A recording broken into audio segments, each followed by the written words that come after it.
बिस्मिल्लाहिर्रहमानिर्रहीम अस्सलाम वालेकुम स्टूडेंट्स। अच्छा भाई, सेकंड ईयर की फ़िज़िक्स की बुक है और आज जो हम चैप्टर करने जा रहे हैं वो चैप्टर नंबर 19 है, इलेक्ट्रोमैग्नेटिक इंडक्शन। ठीक है, आज हम इस चैप्टर का जो है एमसीक्यूज़ और क्वेश्चन आंसर्स करेंगे। तो पहले चलते हैं एमसीक्यूज़ की जानिब। तो पहला एमसीक्यूज़ है, electricity production by magnetism involves. Option C है the movement of conductors within magnetic fields. Second है, induced EMF can be generated by relative movement known as the generator effect and by changing magnetic fields known as the transformer effect. तो इसमें जो option C है applicable to both cases. Third है, the magnitude of induced EMF increases with, ये भी option C है, the increase in the number of turns in the coil. Four है, Faraday's law of electromagnetic induction states, तो option B है, that the induced EMF is directly proportional to the rate of change of magnetic flux. Five है, Lenz law predicts the direction of an induced current, option B है, by stating that the induced current will oppose the change causing it. Six है, eddy currents produce, option C है, magnetic fields that oppose the inducing field and cause heating in conductors. Seven है, laminated iron cores are use in electric motors and transformers to, option C है, minimise eddy current losses and reduce heating. Eight है, self induction is the phenomena where, option B है, अ changing magnetic field with in a coil induces an EMF in the same coil. Nine है, an inductor stores electric potential energy in, option B है, the magnetic field with in its coil. 10 है, transformers work on the principle of, option B है, electromagnetic induction between primary and secondary coils. अच्छा, एक चीज़ इसमें note करने की है कि जितने भी MCQs हैं उन सब के आंसर या तो सी हैं या फिर बी हैं, उसके अलावा कुछ भी नहीं है। अच्छा जी, उसके बाद जो है शॉर्ट क्वेश्चन आंसर की तरफ चलते हैं।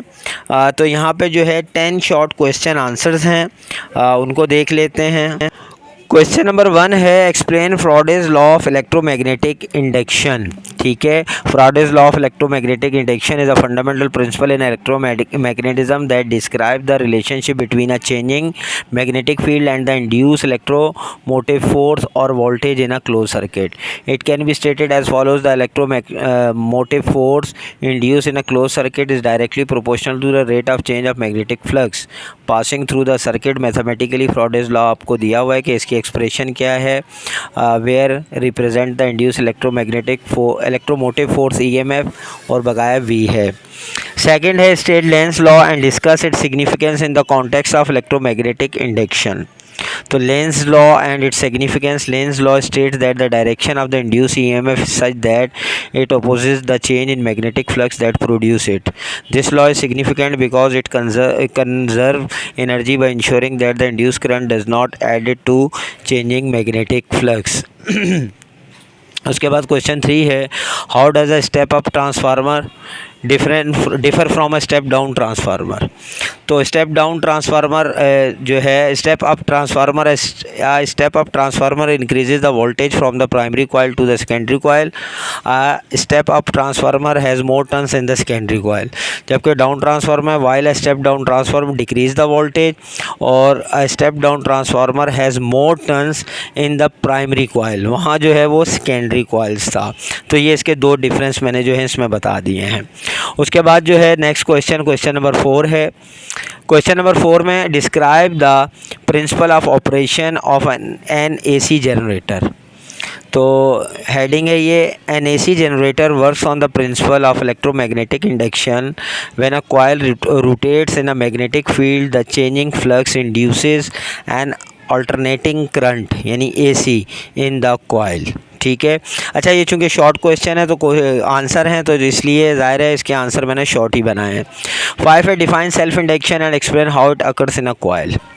Self induction is the phenomena where a changing current in a coil induces an EMF in the same coil. This happens because a change in the current through the coil changes the magnetic field, which induces a voltage opposing the change. ठीक है, इसी में जो है उसका अकरनेस जो है वो बता दिया है दिस हैपन में, और उससे पहले जो है वो सेल्फ इंडक्शन क्या है वो बता दिया। क्वेश्चन 6 है, define mutual induction and provide an example of a system exhibiting mutual induction. Mutual induction and an example. Mutual induction is a process where a change in current in one coil induces a voltage in a nearby coil. An example is a transformer where the primary coil's changing current induces a voltage in the secondary coil. ठीक हो गया। अच्छा जी, उसके बाद question 7 है, how does the arrangement of coils influence the degree of mutual induction between them? Effect of coil arrangement on mutual induction. The degree of mutual induction depends on how close the coils are to each other and how they are oriented. Coils that are closer are arranged to maximize magnetic flux linkage, have higher mutual inductance. Define motional electromotive force EMF. Motional EMF is the EMF induced when a conductor moves through a magnetic field cutting across magnetic field lines. The magnitude depends on the velocity of the conductor, the strength of the magnetic field and the length of the conductor. उसके बाद question 9 है, differentiate between motional EMF and electromagnetic induction in terms of their fundamental principle. तो difference between motional EMF and electromagnetic induction. Motional EMF occurs due to the motion of a conductor through a magnetic field, while electromagnetic induction generally refers to EMF generated by changing magnetic fields without requiring motion of the conductor. उसके बाद question number 10 है, differentiate between AC alternating and DC direct current in the context of long distance power transmission. ठीक है, तो इसमें जो है difference between हमने बताना है. तो AC alternating current is use in long distance power transmission because it can be easily transform to higher और lower voltage reducing power loss. जबकि DC direct current is less efficient over long distance but is use in specific applications like HVDC high voltage direct current transmission for certain long distance lines. तो भाई ये जो है आपके chapter का 19 का जो है MCQs के आंसर और शॉर्ट क्वेश्चन के आंसर्स थे. और अगर इसमें कोई चीज़ समझ में ना आई हो तो कमेंट्स में ज़रूर रब्ता कीजिएगा. इंशाल्लाह नेक्स्ट वीडियो में मिलते हैं. जब तक के लिए इजाज़त दीजिए. अल्लाह हाफ़िज़.